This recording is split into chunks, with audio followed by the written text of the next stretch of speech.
ప్రియమైన వారలారా, ఎలా ఉన్నారు? సంతోషంగా ఉన్నారా? ఈ మాసం యొక్క చివరి రోజుకు వచ్చి ఉన్నాము. చూడండి, ఇప్పుడే మొదటి తారీఖు ప్రారంభించినట్లు ఉన్నది. అంతలోనే చివరి రోజుకొచ్చాము. రేపొక నూతన మాసంలోకి ప్రవేశించబోతున్నాము. ఈ దినం మీరు దేవుని అధికంగా స్తుతించాలి. ఒక మాసమంతా దేవుడు మీతో మాట్లాడినారు, మిమ్మును ఆదరించినారు, ఆలోచనను ఇచ్చారు, అద్భుతము చేశారు, బలపరిచినారు. మేళ్లన్నిటి కొరకు దేవుని స్తుతించాలి. ఈ మాసం యొక్క ప్రారంభమును చూసిన అనేకులు ముగింపును చూడలేదు. అయితే మనకు ఆ కృపను దేవుడు కనికరముతో మనల్ని కాపాడి నడిపించినందుకు దేవా మీకు స్తోత్రములు అని చెప్పండి. అయితే దేవుడి దినం ఏ వాక్యము ఉంచినారో తెలుసా? 3 యోహాను 2వ వచనము, ప్రియుడా, నీ ఆత్మ వర్ధిల్లుచున్న ప్రకారం నీవన్ని విషయములలోనూ వర్ధిల్లుచు సౌఖ్యముగా ఉండవలనని ప్రార్థించుచున్నాను.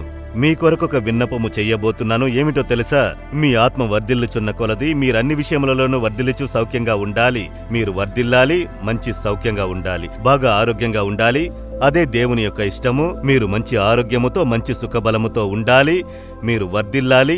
అప్పు, వేదన, పేదరికములన్నీ లేకుండా దేవుడు మాకు అన్నిటినీ ఇచ్చాడు. అనుదినం పోషిస్తున్నారు, వస్త్రములను ధరింపజేస్తున్నారు, కొరత లేకుండా నడిపిస్తున్నారు అని వర్ధిల్లుచున్న ఒక ఆశీర్వాదము ప్రభు మీకు అనుగ్రహించినట్లు ప్రార్థించబోతున్నాను.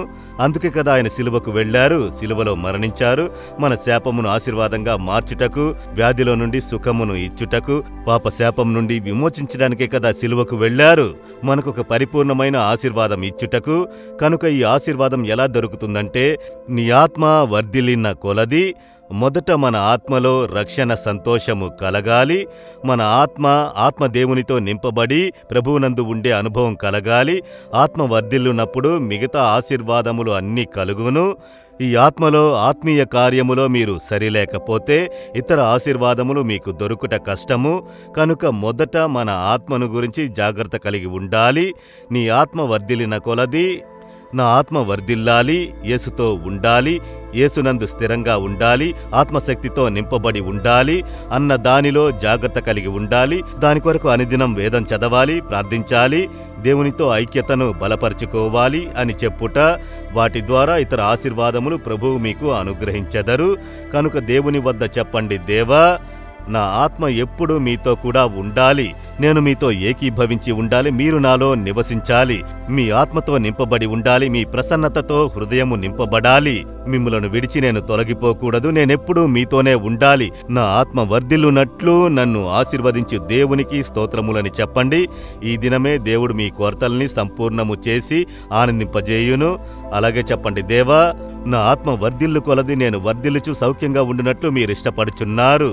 నా కొరకు సిలువలో మరణించి ఆత్మరక్షణ కలుగజేసితిరి. నా ఆత్మ మీ యందు ఎల్లప్పుడూ ఆనందించి ఉత్సాహించాలి. మీ ప్రసన్నత ఎప్పుడూ నాతో కూడా ఉండాలి. మీ వేదవాక్యంతో నింపబడి ఉండాలి. మీ ప్రసన్నతతో నింపబడి ఉండాలి. నాకు మంచి సుఖమును అనుగ్రహించుచున్నారు. ఇప్పుడే వ్యాధి బలహీనతలు తొలగి సంపూర్ణ సౌఖ్యము కలుగుచున్నది. వర్ధిల్లజేయుచున్నారు. నా కుటుంబం యొక్క పేదరికము, ధన కష్టమును తీర్చి సమృద్ధి మేలులు ఇచ్చుచున్నందుకై స్తోత్రములు, స్తోత్రములు, స్తోత్రములు. యేసు నామములో amen, amen. Jesus redeems Telugu YouTube ఛానల్ను సబ్స్క్రైబ్ చేయండి. సబ్స్క్రైబ్ బటన్ను క్లిక్ చేయండి మరియు బెల్ బటన్ను నొక్కండి. ప్రతిరోజు కార్యక్రమ సమాచారం పొందండి.